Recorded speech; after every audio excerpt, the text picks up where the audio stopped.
Okay, today is August 15th, 2023, and this is my trade recap. Came into the morning with proper sleep, proper meditation prior to opening my Thinkorswim, and I think I did really good with sleep yesterday because I took my sleep aid again, and surprisingly, I got really good sleep. Didn't wake up too drowsy, so I plan on taking it again tonight until I can get in a decent habit of fixing my sleep schedule properly. So already I can score an A on my DRC as long as I execute properly and follow my process rule. So I came into the morning after my meditation, did my DRC, looked at the daily chart on SPY, and it rejected harshly off that upper end of that channel. So looking to target potentially the lower end, and it looks much better on the daily potentially for a continuation move lower. I still like it better tomorrow or in the afternoon for that short, but I was looking for any sort of fail follow through at the open for a continuation short. So my ideal open would have been a strong open, fail follow through to the upside looking for continuation short. The key level I was looking at was this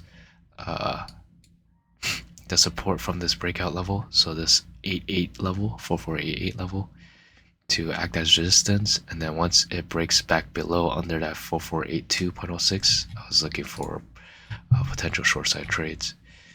Another possibility is a strong open, stay strong.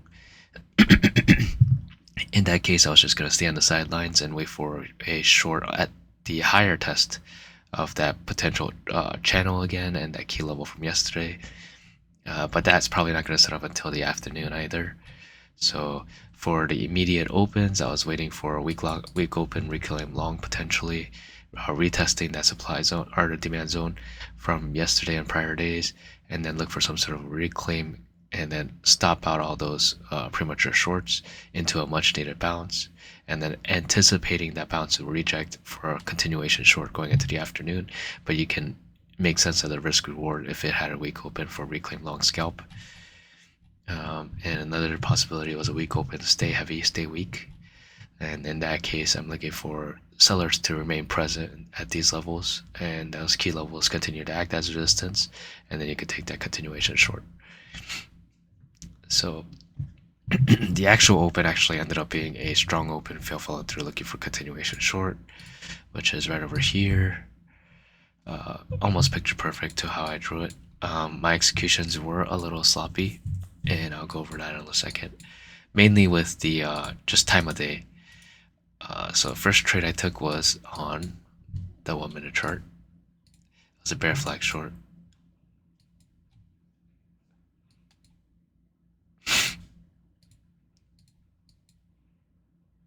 The break of that 4485.25. So my entry was at 4485, I believe. Risking $75 exactly on the trade. Great sizing, great risk management.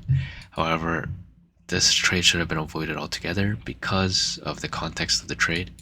So if you're looking at this, anybody that's short over here potentially, they had a potential reason to stop out their high day, and longs had a potential reason to enter. However, the longs didn't really have a reason to exit their position yet. They didn't reach their key targets. I thought the targets would be around the supply zone from yesterday. It didn't really reach that level completely when I took the trade. But in my mind, I thought it was close enough, and I thought, okay, that might be a reason for longs to start exiting. But the main reason is the lack of risk reward and the time of day. So lack of risk reward. This is, going into this trade that this is going to be a scalp short because into any sort of pullback, any shorts that didn't take it out through this high right here is now looking to take profits into dips, and any longs that missed this entry here is looking to go long into the dips as well. So into the first short signal is not a complete trend reversal. It's a potential area where longs will still remain present, and shorts are gonna at least most likely gonna give another move to the upside. So nothing is too choppy here, too unpredictable. If you understood the context of that though at this when you pull the trigger here. So I was looking to take profits at the 1-to-1, making sure this trade doesn't turn into a loser no matter what. However, the main other issue was that the risk reward didn't make sense either for the short. If it was much more extended and it was setting up somewhere up here looking to pull back to these levels, then that would make a lot more sense. But in this case, the risk reward even didn't make sense for a 1-to-1, so there's no point in taking that. But another main issue is time of day. You only had like a few minutes, so let's see. I got in short at 9:26, so I have 4 minutes until the open, and at the open, most likely chances of it stopping me out is very high, very volatile at the open. Could go either way at the open, stop both sides, and then develop, and then continue in either direction. So being in a position where you have to be out of the position in the money before market open is just a huge handicap, and this trade should have been avoided altogether. So the next trade was this was an invalid signal. After I got stopped out, I just took a starter short right here at the open. Once it failed to, it was a starter at supply zone.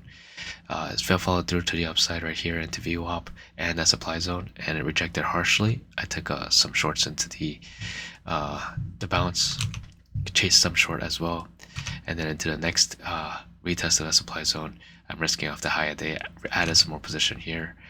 Risking off of higher day right here, 91.25s. So great add there.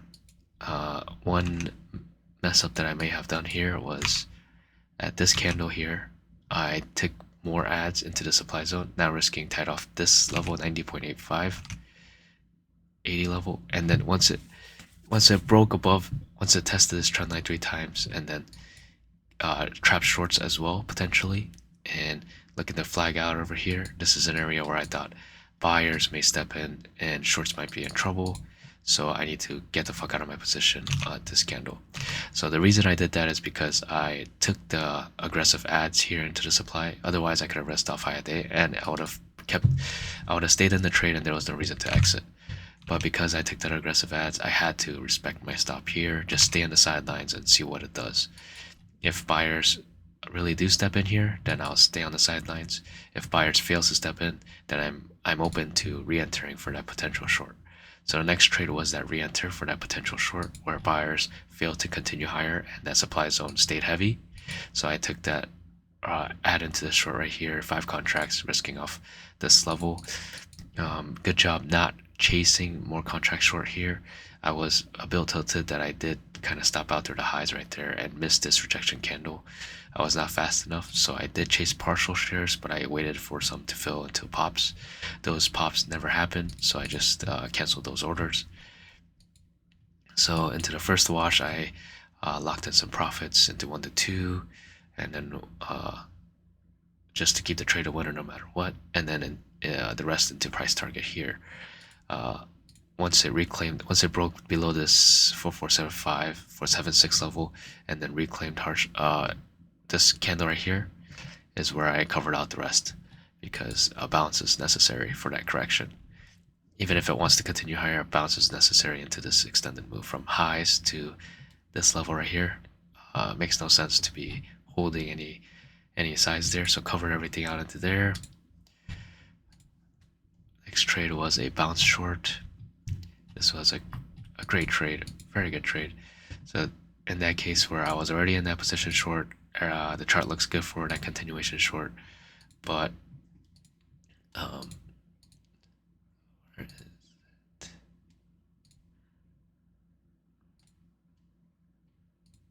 So so everything looks good for that continuation short, and sellers are showing that they are present at these levels. I'm looking to go short into some sort of a bounce here once it starts to reject. 50% retracement is where I took my first starter, and that's also the area where I was watching this key level here, where once it tested in pre-market, rejected harshly, tested once more, pulled back, and then once it broke, it really had that explosive move to the upside. And now the next time it tests that level, it acts as support, consolidates, and then once it breaks that level, has a huge explosive move to the downside. So now into this extended move to the downside, I'm looking for bounces off support, looking to reject off that key level again. Plus it was a 50% retracement level, made sense to take that starter ad, risking alpha for 485.75s on that ad. And then on the next candle, when sellers really fail to uh, be be present at these levels, I took the next ad into this next candle, and then the next into the confirmation candle. And now after you add right here, get your full size, your risk has to be off this for 482.5s. But at this point, that was a clear risk level and made sense to bring my stop tight. And then on the next predictable wash into 1 to 2, I locked in profits into this dip here, just partial, and then into next dip into this lower day retest is where I took another partial, and then the rest into the lows of this candle when the volume really started to pick up and met my profit target at key demand zone. And then great executions on this one, great sizing, great patience. I had one more trade today, so this was a complete accidental trade. I closed out on my position using the close button on NinjaTrader, and for some reason it filled me in one contract long. For whatever reason that was, I was in this trade for 4 seconds, so I'm not going to be hard on myself. Great job with just exiting out of the position immediately once you realize that. So this, I won't even consider it a trade.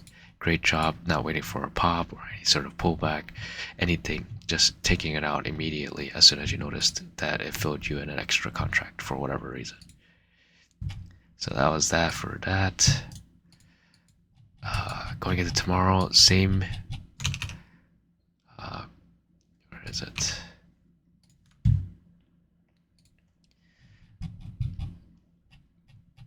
Same plan in terms of easiest 1%. Is going to take sleep 8 at 9:30 today and be in bed by 10, fall asleep by 10:30, and I won't open my TOS before I get my full 30 minutes of meditation. And another great easiest 1% I think would be to have no pre-market trading tomorrow and avoid the first 10 minutes. This simple rule would have allowed you to stay away from the subpar setups today and would have given you much cleaner setups with much higher probability risk reward after the open, after the chart had a chance to trap both sides and confirm the direction on one side. All right, this is my executions here, and all right, that's it.